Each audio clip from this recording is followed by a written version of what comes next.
devotees, and welcome to today's session. How are you doing? I pray that all is well with you and your families at this time. So today we're on day number 17, and we are moving on to two texts today, 13 and 14. So it's been a very, very wonderful journey with exploring the deep love that the devotee has for the Lord. So we move on to the verse. So it's Srimad Bhagavatam, Canto 10, Chapter 9, verse number 13 and 14.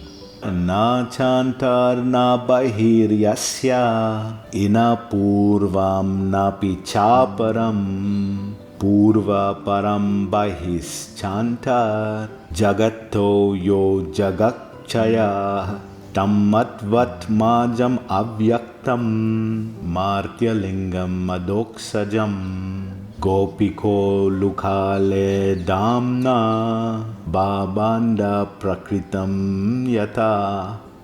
Translation: the Supreme Personality of Godhead has no beginning and no end, no exterior and no interior, no front and no rear.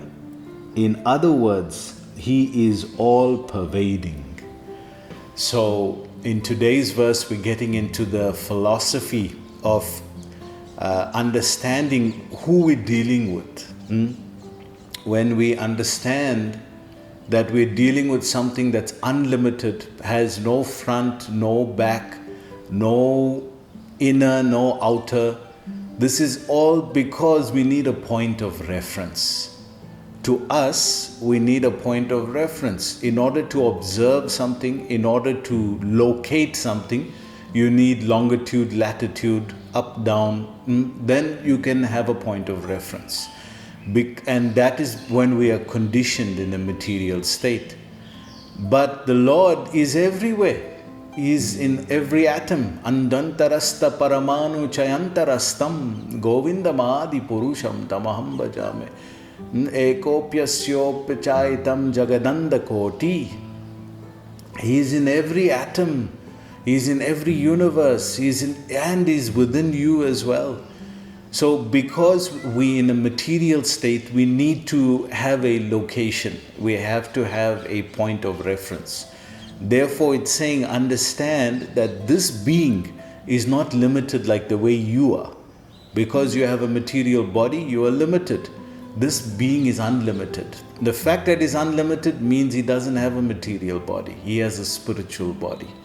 So Prabhupada is using the philosophy in this part to bring out this point that know who we're dealing with. Because until we know who we're dealing with, then you can really appreciate the Damodar Leela, that this same person now is crying. This same person now is breathing heavy. This same person now is running in fear. This same person now is about to be tied. So therefore, this is a very pivotal point. The philosophy of Srimad Bhagavatam always establishes the tattva first. That we have to know Krishna in tattva first. Janma karma chame divyam evam yo veti tattvataha. Tattva puna janma neti mam eti so Arjuna. That first try to understand. Krishna is saying in 4.9. Janma karma chame divyam. First understand my birth and activities. Evam yo veti tattvataha. Understand it in tattva first. Because if you understand it in Leela first, in pastime, you're going to think I'm an ordinary child. You're going to think, oh, how can this be God? Remember, Krishna is acting this way because we are human beings. We relate so readily to it as a human being. Therefore, we misunderstand. Oh, how big must be, how powerful he must be. 4 times, 5 times my power. Dr. Frog philosophy. So therefore Prabhupada clarifies this point that remember you're dealing with the unlimited supreme being. That's why when Queen Kunti is observing this, she's saying, my Lord, I know who you are. Even Damodar Astikam starts with this, Namam Ishwaram, I know you're the supreme controller. I know who you are. Therefore, I'm so surprised that this kind of bhav, mood is coming out from you. Because my mistake, I'm relating to you as an ordinary human being. Abhijananti ma mudha manusham tanum ashritam param bhavam majananto mama bhuta maheshwaram. So Krishna is saying that abhijananti ma mudha, these mudhas, these fools, they don't know. Abhijanati, what they don't know? Manusham tanam ashritam. They think I take this human form of life. Manusham tanam ashrita. They think I take shelter of this human. They don't know my higher nature. Param bhavam majananto. They don't know my higher nature. Param bhav. This is not ordinary bhav. This is param bhav, higher nature. Ajananto. They don't know. Therefore, when they look at me, they think I'm just an ordinary human being.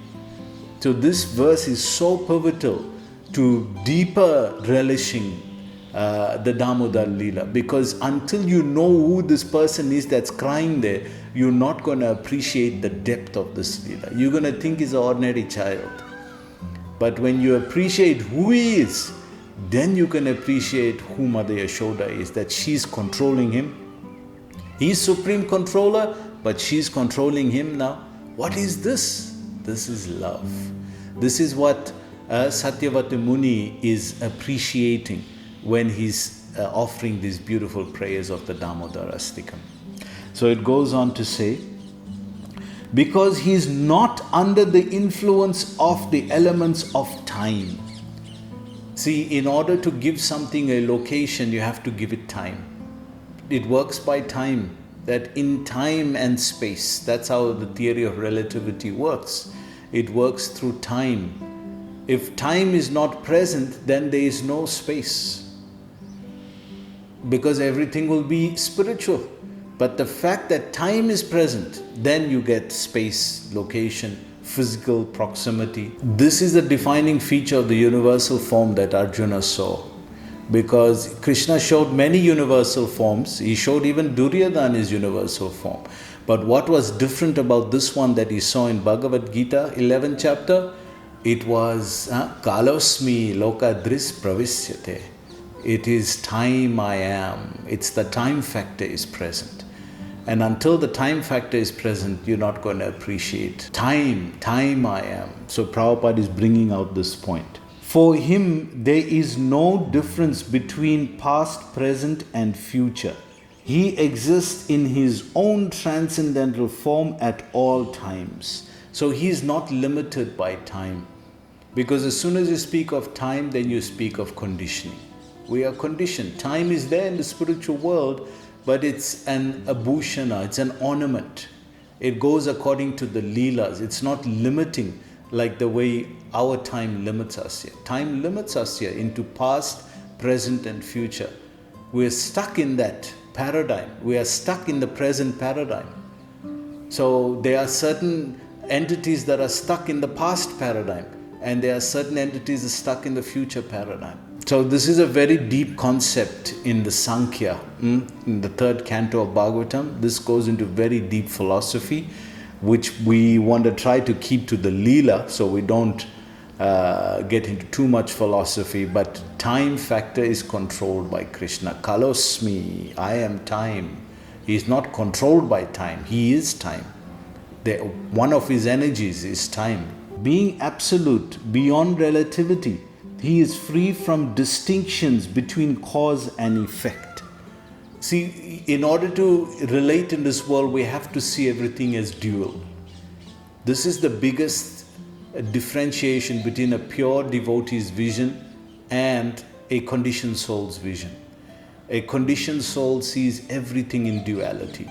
You won't believe it, even your eyes are set differently in the eye sockets. There's a fraction of a difference in the setting of the eyes within your eye sockets so that you can judge distance. Otherwise, you won't be able to judge distance. If both are equal, you won't be able to judge how far something is. So everything works in duality, light and dark, silence and sound. Everything works in duality, some degree of duality. Then only in a conditioned state we can perceive. But Krishna is absolute. His body is not relative. It's absolute. Our bodies are relative. His situation is absolute. It goes on to say, He is the cause and effect of everything.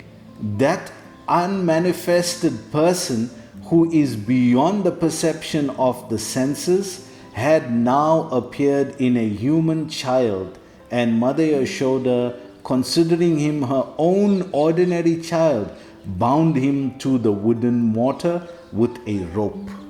So this is the point of this verse, that when you first start to appreciate the majesty of the Lord, the power of God, the opulences of God, first start to appreciate all of that, then only you can appreciate who is this person crying here?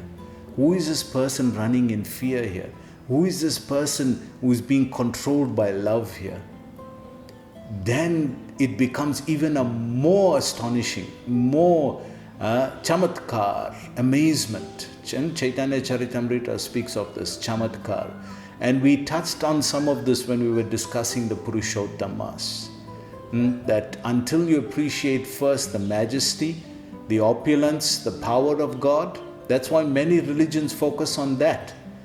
But because Krishna consciousness is based on relationship, we focus on bhakti.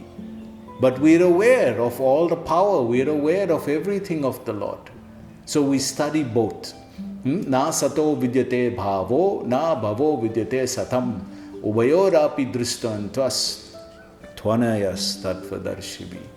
That one who is tattvadarshi, again this tattvadarshi, he studies all of the duality. He studies spirit and nature. Na sato vidyate bhavo, and na bhavo vidyate satam. That which is sat, which is eternal, and asat, temporary.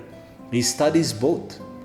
So therefore he becomes a devotee, because he understands. When you appreciate, you need to understand the majesty in order to appreciate the rasa. If you don't understand Krishna's power, you won't appreciate the rasa more. It will just be ordinary human-like activities. That's why from time to time Krishna shows his power, lifting Govardhan. Yesterday we had Govardhan Puja, lifting the Govardhan hill, and killing all the demons. Why is he doing all of this in Vrindavan? Because he's making us aware. He's making us aware. Don't forget who I am. I am the Supreme Personality of Godhead. But due to love, I'm being controlled here. So understand what is love. That is the whole purpose of religion. To understand what is love. This is a very, very deep point. Let's see what Prabhupada puts in the purport. In Bhagavad Gita 10.12, Krishna is described as the Supreme Brahman, Param Brahman, Param Dhamam. So this 10.12, Krishna is, it's Arjuna's, in that section of the Bhagavad Gita, it's Arjuna's realization after the Chatur Sloki. So Chatur Sloki, summary of whole Gita, the philosophy. Then Arjuna speaks his realization. And what does he say? Param Brahman, Param Dhaman, Pavitram Paramam Bhavam, Purusham Shashvatam Divyam, Adidevam Majam Vibhum. So he says, you are the Supreme Brahman, Param Brahman.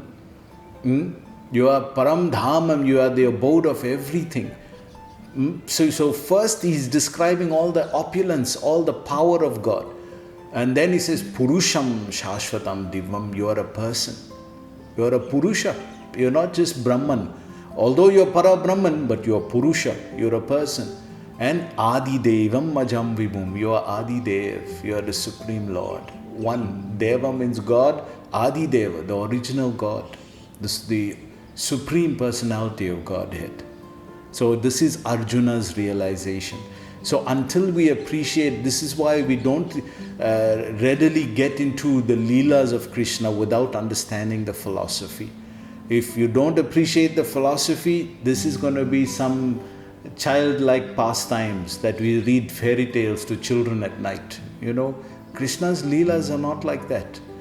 Only until you understand the power of God. understand his opulence. First read through the first 9 cantos, then you come to 10th canto.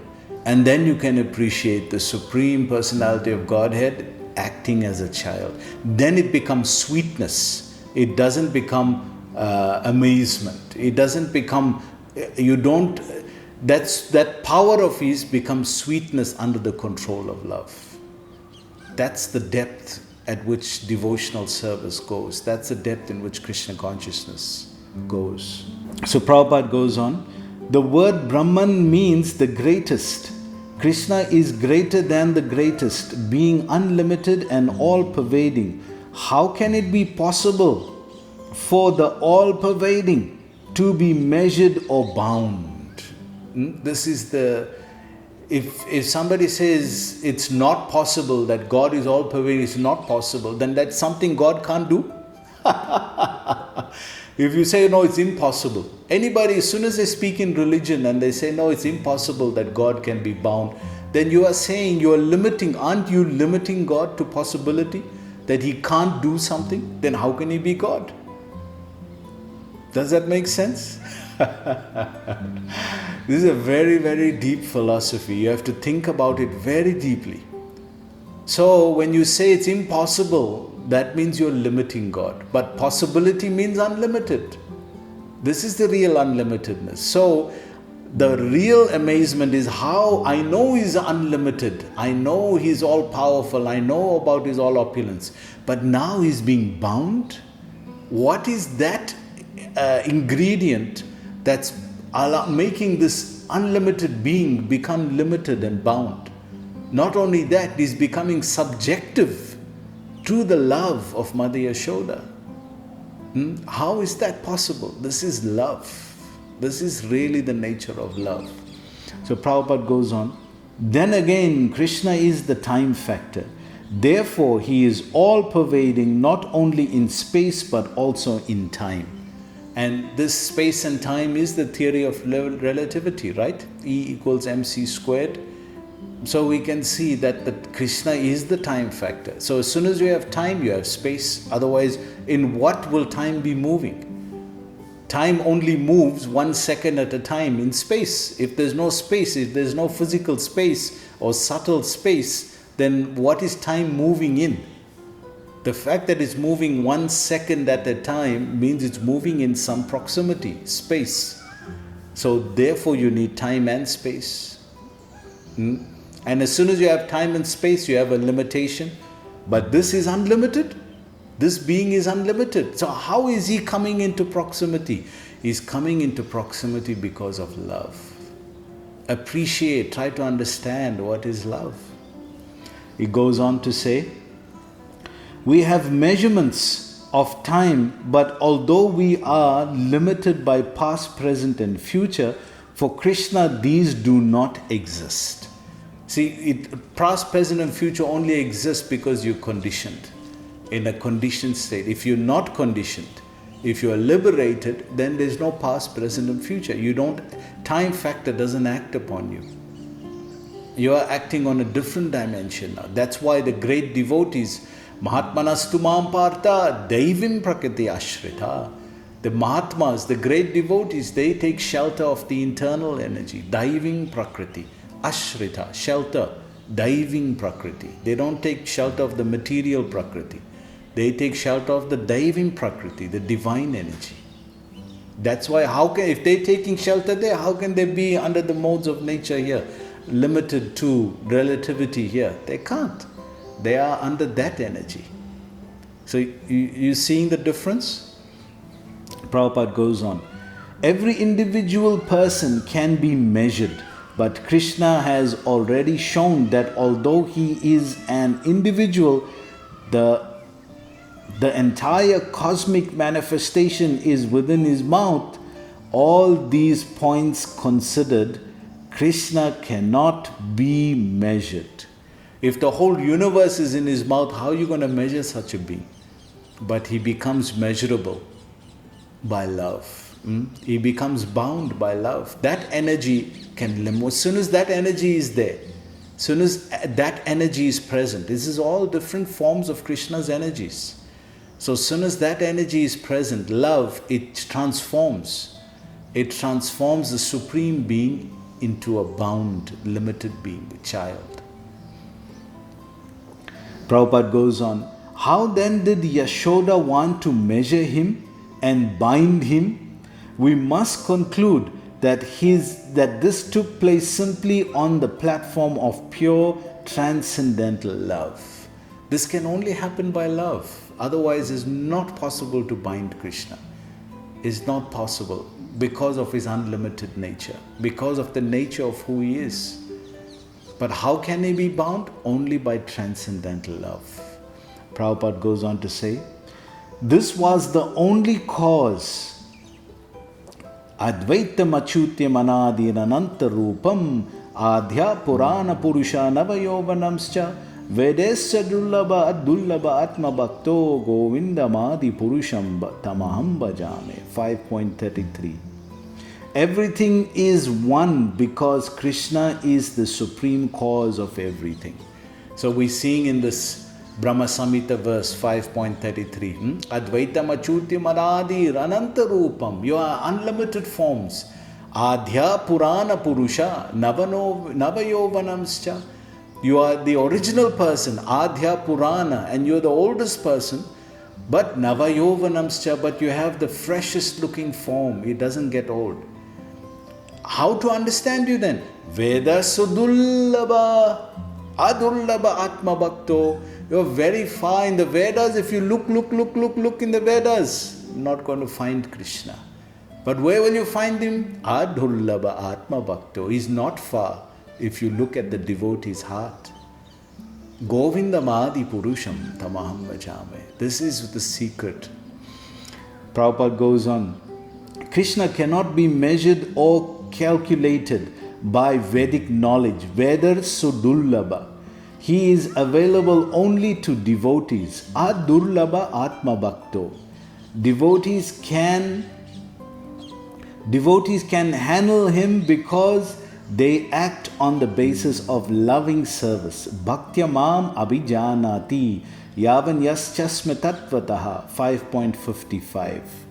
So only by devotion can I be understood. These verses now are becoming like nursery rhymes because we're going over them so often. You'll begin to remember them, that we discuss so many times these same verses because they bring out the point so strongly. Prabhupada concludes, thus Mother Yashoda wanted to bind him. That's the only way you can bind him, by love. So it's a very beautiful section we've just been through. I think it was important to establish the philosophy first, very solidly, before you can understand who is being bound here. So hopefully by the prayers of Damodar, prayers to Lord Damodar, we can be unbound from this material conditioned state and enter the spiritual realm, the Param Vyuha, the spiritual world, and serve Krishna there with love eternally. So I hope you enjoyed the class today. Please join us again tomorrow. Hare Krishna.